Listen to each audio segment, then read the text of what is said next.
In the 1950s, a black man built a real estate empire worth millions of dollars by mopping floors in the buildings he owned. He wasn't the janitor.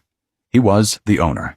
And he was the only person in the room who knew it. His name was Bernard Garrett. Born in Texas in 1920, he understood one fundamental truth about mid-century America. A black man could not walk into a bank and be taken seriously as a buyer. So he engineered a system that took white America's racism and turned it into a business strategy. Garrett found white men willing to be trained. He coached them in finance, in negotiation, in exactly what to say, and how to say it.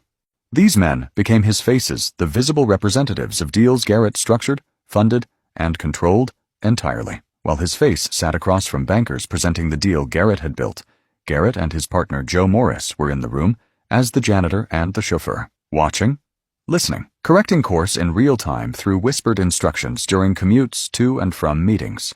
His face would close the deal. Garrett owned the asset. The system worked because racism worked. White bankers trusted white faces with black money they would never have trusted with a black face. He acquired commercial real estate across Los Angeles.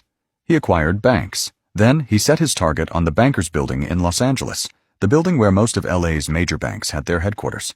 He recruited a man named Matt Steiner as his face for the deal. Steiner walked in. Garrett mopped the floors. And Bernard Garrett became the owner of the building that housed the banks that would have refused to do business with him. The system eventually attracted federal attention.